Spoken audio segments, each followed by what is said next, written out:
surga dan neraka, tempat fisik atau ilusi kesadaran. Jadi teman-teman semua di sini kita sedikit bahas surga dan neraka.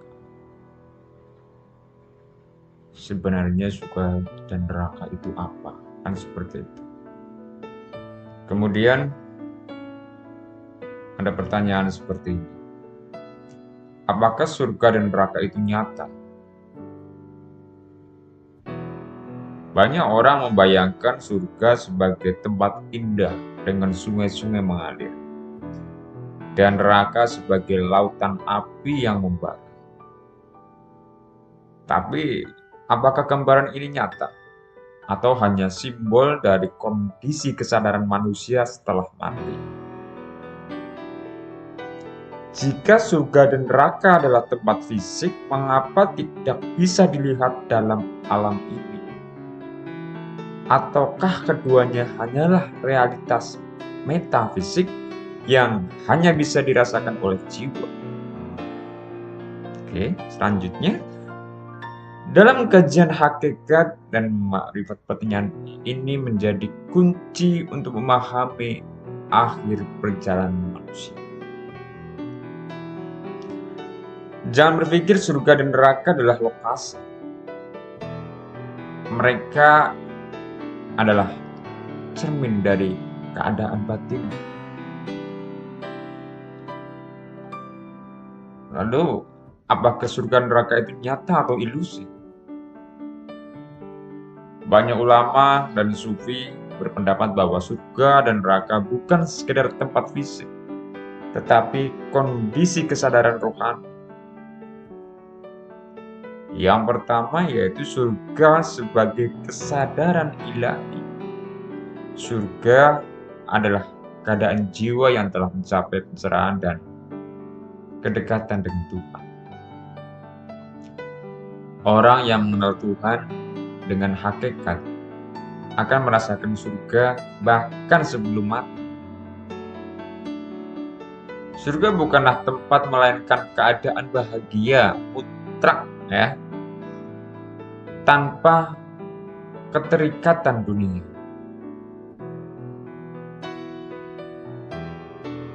Yang kedua yaitu neraka sebagai siksaan kesadaran. Neraka adalah penderitaan roh yang masih terbelenggu nafsu dunia. Orang yang selama hidup hanya mengejar materi dan kesenangan dunia akan mengalami neraka bahkan sebelum kematian. Neraka adalah keterpisahan dari Tuhan, bukan sekedar api yang membakar jasad. Jangan menunggu mati untuk merasakan surga dan neraka. Mereka sudah ada dalam jiwamu sekarang. Lalu, bukti bahwa surga dan neraka bukan tempat fisik. Apa buktinya? Yang pertama adalah perbedaan gambaran surga dan neraka dalam setiap agama. Islam menggambarkan surga penuh kebahagiaan, sementara neraka dipenuhi siksa. Dalam beberapa tradisi Hindu dan Buddha, neraka adalah reinkarnasi dalam kehidupan penuh penderitaan. Jika surga dan neraka adalah tempat fisik, mengapa setiap keyakinan memiliki versinya sendiri? Yang kedua, pengalaman mati suri dan kesadaran jiwa. Banyak orang yang mengalami mati suri menggambarkan surga dan neraka dalam berbagai bentuk. Ini menunjukkan bahwa keduanya lebih bersifat pengalaman subjektif daripada lokasi tempat. Yang ketiga,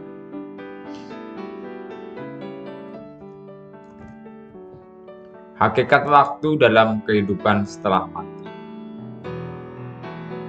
Dalam Islam, 1 hari di akhirat bisa setara dengan 1000 tahun di dunia. Jika surga dan neraka adalah tempat fisik, mengapa hukum waktunya berbeda dengan di dunia ini? Ya kan?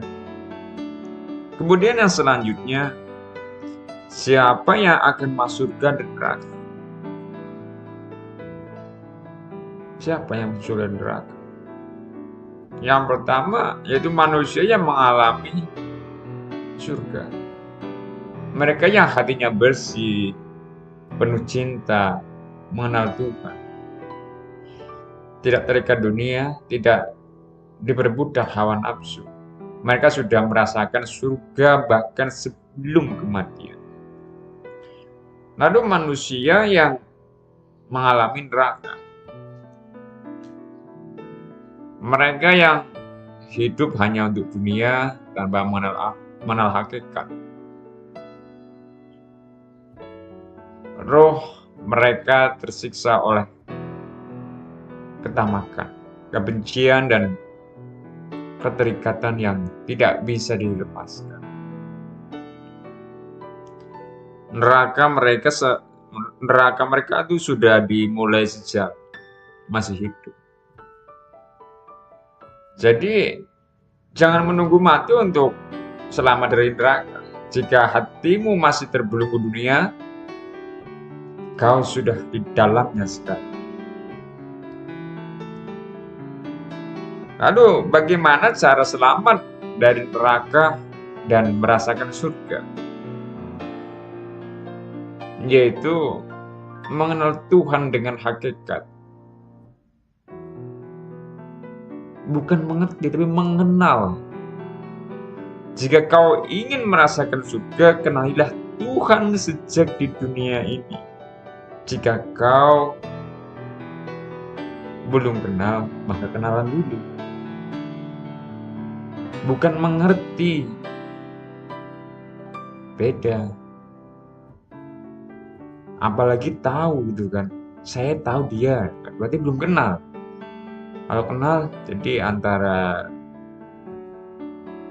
kau dan dia itu saling sama-sama tahu dan saling mengenal. Bukan hanya mengenal namanya, tapi merasakan keberadaannya dalam setiap nafas. Yang kedua, melepaskan ikatan dunia. Dunia adalah ilusi. Jika kau terikat dengannya, neraka menantimu. Yang jelas. Belajarlah zuhud bukan dengan meninggalkan dunia, tapi dengan tidak menjadikan sebagai tujuan hidup. Ya, dunia ini hanya untuk berbicara, bukan tujuan hidup.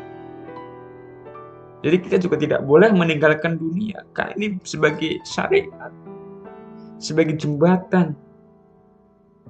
Gitu. Kemudian yang ketiga, menyucikan ruh dengan zikir dan tafakur.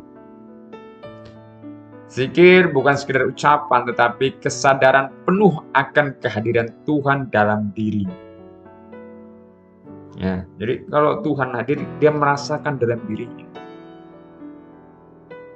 Kalau memang ada ikatan dan mengenal, pasti akan merasakan suatu kehadiran. Kemudian tafakur adalah memahami hakikat kehidupan dan kematian agar kau tidak tertipu oleh dunia. Ya, jadi di sini apa sih hakikat kehidupan dan kematian? Jangan-jangan dia ada duanya, kan gitu. Tapi kita tidak bahas di sini. Jadi apa dong kesimpulannya, gitu kan? Kesimpulan dari surga dan neraka ada dalam kesadaranmu. Ya, saya ulangi di sini. Jadi kesimpulan surga dan neraka ada dalam kesadaranmu. Surga dan neraka bukanlah tempat yang menunggu setelah mati, tetapi kondisi yang sudah dirasakan sejak di dunia ini.